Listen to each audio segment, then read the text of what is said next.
Assalamualaikum warahmatullahi wabarakatuh. Waalaikumsalam warahmatullahi wabarakatuh. Baiklah, hari ini kita mau bincang-bincang santai aja Bu ya tentang posyandu. Mungkin seperti itu. Kita hari ini mau membahas tentang pelayanan yang ada di posyandu. Ya. Dan kita ketahui itu ada 5 meja ya Bu ya, Iya, betul. di posyandu teh. Mulai dari apa aja Bu Desi? Yang pertama ada pendaftaran, Ya, yang kedua Pencatatan, penimbangan dulu makanya Iya, udah penimbangan, penimbangan terus betul. pencatatan. ya pengisian KMS ya, nanti Iya. pencatatan tuh. Terus meja 4 penyuluhan oleh kader, dan meja 5 pelayanan kesehatan. Ya. Seperti itu mungkin Bu ya. Apa namanya tuh alurnya. Ya, kita mau bahas dulu nih dari meja 1 Bu. Pendaftaran tuh apa aja Bu yang kita lakukan biasanya di posyandu? Biasanya menanyakan dulu nama anak ya, terus mencatat juga itu daftar hadir, ibunya mencatat dulu anaknya berapa umurnya, seperti itu. Lanjut ke meja 2 mungkin Bu ya. Meja 2 itu penimbangan oleh Ibu Kader. Gimana Bu? Nimbangnya? Iya, terus menimbang si anak, ditimbang, udah ditimbang, diukur tinggi badan, berat badan, ditulis sama kader yang satu, terus yang satunya dicatat juga ke KMS gitu. Di KMS-nya seperti ini ya ibu-ibu, jangan lupa. Nah sekarang untuk KMS yang terbaru tuh bolak-balik Bu ya, biar nggak pusing. Nah ini ada emang buat balita di sini mungkin ya, kalau misalkan untuk yang ibunya sebelah sini seperti itu ya, nanti dicatat di sini juga. Terus nanti mungkin kita ada sesi yang berbeda untuk penimbangan sama pengukuran ya, karena itu agak panjang ya Bu ya. Nah kita sekarang bahasnya di meja 2 itu mungkin di di pencatatan di buku mungkin ya. Nah, kita lanjut ya ke meja 2, yaitu penimbangan oleh Ibu Kader ya. Ibu Kader itu kan berfungsi untuk penimbangan ya. Kita penimbangan terus pencatatan ke buku seperti itu Bu ya. Nah itu kan penimbangan tuh harus betul-betul, tapi kalau misalkan udah ketahuan tadi meja 2 ini udah mau menuju ke garis min 2 SD ya, yang stunting bisa langsung dieksekusi nanti di meja 4 yang penyuluhan itu. Jadi penyuluhan itu kan sekarang swadaya masyarakat sama Ibu Kader juga ya, seperti itu. Jadi gimana Bu yang di meja 2? Penimbangan oleh kader ya. Lanjut ke meja 3 pengisian KMS. Nah KMS-nya sekarang kan kita di buku KIA ya. Jadi buku KIA itu dipakai semenjak ibu hamil. Jadi ini kan pada ibu hamil. Nah nanti untuk bayinya tinggal dibalik aja. Nah seperti ini ya. Jadi sebenarnya mungkin pemerintah itu biar nggak terlalu banyak ngebuka ini, jadi dibagi 2. Kalau dulu kan dari awal sampai akhir satu baris itu sampai belakang. Kalau sekarang kan dibolak-balik, jadi tengah-tengahnya justru di tengah gitu. Maksudnya akhirnya di tengah justru. Nah seperti ini ya ibu-ibu Kader. Pemeriksaan KMS itu harus lengkap ya Ibu. Semua dari sini, dari halaman paling depan itu data tuh harus lengkap semua. Jadi ibu-ibu itu kan ada 7 sheet ya Bu? Iya, Buku sheet ada 7. Jadi kalau ibu-ibu perlu data NIKS itu udah ada di sini gitu, di buku ibu. Dan itu juga kalau bisa di posyandu itu punya database gitu. Biasanya suka ada buku ya Bu. Buku apa kalau di posyandu Bu? Yang misalkan khusus cacat jiwa bukan ya? Yang sekarang mah Dasawisma. Nah itu Dasawisma, itu bisa dimanfaatkan Dasawisma itu. Jadi database-nya ibu-ibu Semua ada. Jadi dari data anak, data ibu, data bapaknya, terus nomor kakak ya. Ya, ada. Nah, harusnya ada di situ semua. Kalau bisa udah sama nomor akte ya. Apalagi Bu yang diperluin misalnya BPJS. Jadi sewaktu-waktu ibu-ibu memerlukan data tuh diminta mau dari desa, mau dari puskesmas ya, dari kecamatan tuh udah tinggal Sudah masukin ada. aja gitu. Apalagi ibu udah komputernya lebih enak ya. Jadi ngasih data itu udah ibu tinggal ngeprint, tinggal milah-milah, gampang kan. Kalau misalkan manual mah enggak, biar ada hard copy-nya ya. Jadi maksudnya biar ada buktinya lah gitu. Kalau misalkan software-nya lebih bagus Bu, jadi semua sudah terkomputerisasi, lebih nyaman, nanti ke ibu-ibunya juga nggak pusing, tinggal Udah lengkap ngebilah-bilah aja ya. Tinggal dilihat Ya aja. harus ada anak muda nih kayak gini yang bagian ngetik, ibu-ibu bagian yang udah tua bagian mengarahkan, mendorong, terus bantuin baca, atau yang anak muda bagian ngetik ya, komputerisnya kayak gitu ya ibu-ibu. Ini harus lengkap, diisi dari depan sampai belakang. Nah, coba dilihat kalau misalkan ada sekiranya yang kosong, ibu-ibu bisa nanya tuh ke petugas kesehatan, ibu ini gimana kosong, bisa diisi nggak. Itu sangat bermanfaat sekali buku KIA itu, sampai ke pemantauan anak-anak juga ya. Sangat perlu tuh kan pengisian KMS. Dulu kan KMS, sekarang buku KIA ya Bu ya, sampai imunisasi juga ada kan. Suka diminta juga, ibu minta data imunisasi, nah tinggal lihat dari situ kan. Kalau ibu udah punya database-nya, nah tinggal store gampang ya. Karena kan sekarang imunisasi juga kadang sampai 5 tahun kan. Kalau misalkan kayak KLB memerlukan pekan imunisasi nasional, itu kan KLB ya Bu ya. Karena kalau rutin mah biasanya cuma sampai 19 bulan ya Bu. Sekarang 19 tahun. 19 bulan. Nanti kita bahas lagi lah tentang imunisasi panjang ya Bu ya. Yang penting bisa ngisi ini KMS di meja 3. Karena ini harus diisi Bu ya semua. Banyak ya isian buat ibu kader. Nih jangan lupa ibu-ibu. Nah, KMS itu ada 2 macam nih ya Bu ya. Ada perempuan, ada laki-laki. Jadi jangan sampai salah ngisi ya Bu ya. Nah, kapan harus diisi di yang merah itu yang perempuan, kapan diisi yang laki-laki. Jadi dilihat aja jenis kelamin anaknya, perempuan atau laki-laki. Nah, misalkan laki-laki tinggal diisi di sebelah yang biru. Yang warna biru. Kalau yang perempuan di sebelah sini. Nah, ini dari KMS sengaja pemerintah itu di belakang KMS itu ada grafik berat badan menurut umur dan anak. Ini untuk pencegahan stunting Bu. Jadi ibu secara dini bisa langsung mengetahui, oh ini anak ini stunting atau enggak. Lihat aja di sini.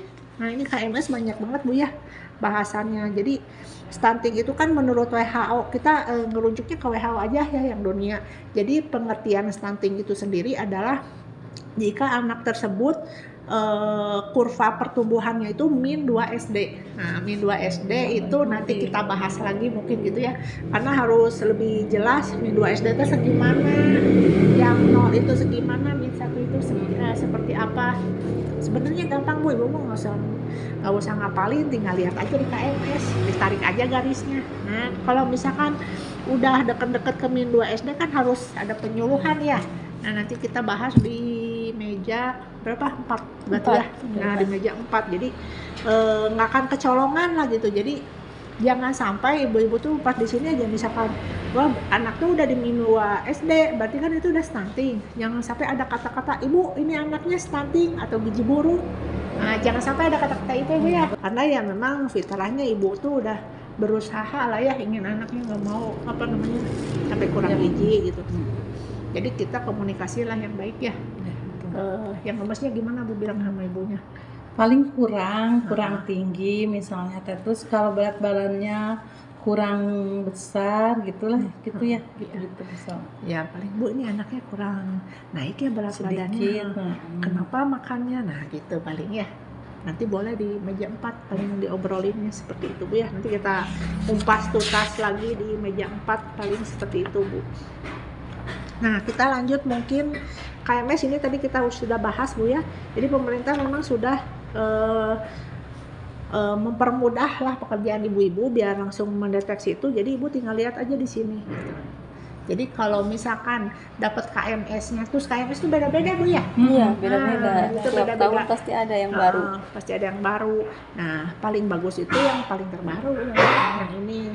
Kalau bisa sih yang dulu tuh udah kurang direkomendasikan ya, karena sekarang udah berdasarkan jenis kelamin, perempuan sama laki-laki dipisahkan, terus udah langsung diplot. Nah, kalau yang dulu-dulu ya manggal masih bisa dipakai untuk KMS-nya, cuman mungkin untuk penentuan stuntingnya pakai yang terbaru seperti itu ya, biar kita lebih lebih up to date, lebih akurat. Betul. Sip. Lanjut kita ke meja 3 ya Bu ya. Tadi meja berapa Bu? Meja 2 ya, penimbangan oleh kadar. Terus meja 3 KMS sudah. Lalu kita ke meja 4. Meja 4 itu penyuluhannya Bu. Nah yang seperti tadi ya, kalau misalkan ada masalah ya mangga dibicarakan dengan ibunya. Nah kalau bisa ini mah setiap yang kita lakukan itu didokumentasikan. Misalkan ibu udah penyuluhan, adalah buku penyuluhan artinya Iya. ya, misalkan ngasih penyuluhan apa, ada daftar hadirnya gitu, dan materinya apa yang disampaikan, ada fotonya, mungkin gitu ya saya. Betul. Kemarin pas lomba desa juga seperti itu ya. Iya. Minimal sebulan sekali lah ada, atau setahun sekali ada berapa kali penyuluhan, nggak usah sebulan Terus setiap bulan. Kalau bisa setiap bulan sih Bagus, lebih bagus. Tapi kalau itu mah 3 bulan sekali lah, tiap posyandu ada. Jadi diutamakan misalkan di situ masalahnya apa sih di posyandu, misalkan stunting atau apa, atau gizi buruk atau apa gitu ya. Gizi kurang, kalau gizi buruk mungkin nggak ada ya Neng ya? Ya emang nggak ada di gizi buruk. Cuman ada paling gizi kurang naik lah Kurang sedikit. naik ya. Terus paling kita kalau di penyuluhan itu kan kita sekarang lagi ngebahas stunting juga ya. Stunting itu dimulai dari kandungan mungkin Bu ya. Iya. So, Dari remaja kan sekarang ya Neng? Dari remaja harus banyak kalau itu teh harus dikasih apa? Tablet suplemen, darah. penambah darah ya, berarti dari gadis itu ya. Ya, mulai dari gadis terus nanti ke ibu catin, calon pengantin mungkin. Ya, Terus ibu udah calon pengantin udah menikah, nanti ibu hamil. Nah, udah dari ibu hamil melahirkan harus dipantau terus gitu. Betul Bu. Nah kalau misalkan buat buat remaja, nah pemberiannya berapa kali teh nih Bu Kadar ditanya nih, berapa dulu? Berapa kali itu tablet tambah darah diminumnya? 1 minggu sekali. Ya. Kalau itu kalau nggak lagi haid, tapi kalau lagi haid ya usahakan setiap hari minum gitu. Ya betul. Terus kalau misalkan pas lagi hamil, berapa kali minumnya? Kalau Tablet lagi tambah darah? hamil Setiap hari itu kan? Ya, kalau lagi hamil setiap hari. Terus nanti kan diperiksa juga kadar hemoglobin atau sel darah merahnya. Kalau misalkan anemia, Bu ya, yang disebutkan anemia menurut Depkes hanya ada beberapa referensi Bu ya. Kalau menurut Depkes itu yang disebut anemia itu di bawah 11, tapi kalau menurut WHO enggak gitu. Jadi kalau di situ bisa ada peningkatan. Yang penting kita mengacu ke Depkes aja dulu ya. Kalau menurut Depkes kan 11 gram per sen, nah itu minumnya 2 tablet Bu. Kalau misalkan ya sehari itu minumnya 2 tablet, si tablet tambah darahnya. Itu buat ibu hamil, Iya. bukan?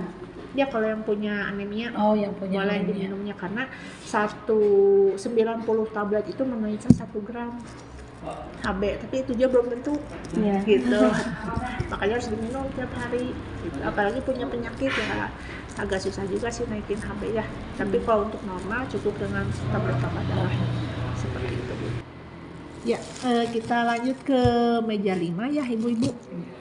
Untuk meja 5 itu meja terakhir, yaitu pelayanan kesehatan oleh kader atau kader bersama petugas kesehatan. Jadi bukan hanya petugas kesehatan aja ya, kader juga bisa gitu, kayak seperti tensi itu kan bisa sama ibu kader ya sekarang mah. Ibu kadernya yang sudah dilatih bersama-sama sama ibu bidan. Terus misalkan pemeriksaan gula seperti itu juga bisa sama kader, cuma kadernya sama yang dilatih.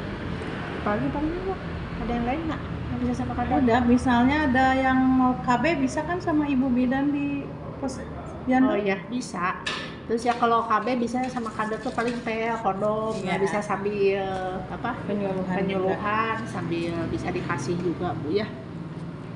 Paling ya sama petugas kesehatan ada imunisasi, ada KB, pemeriksaan ibu hamil, pemeriksaan PTM ya, PTMT yang keseluruhan, yang tensi, ada lingkar perut, timbangan, tinggi badan seperti itu.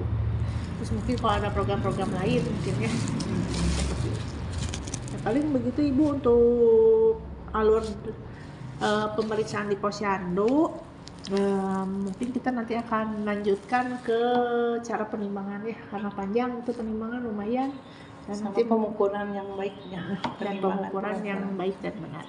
Terima kasih. Assalamualaikum warahmatullahi wabarakatuh.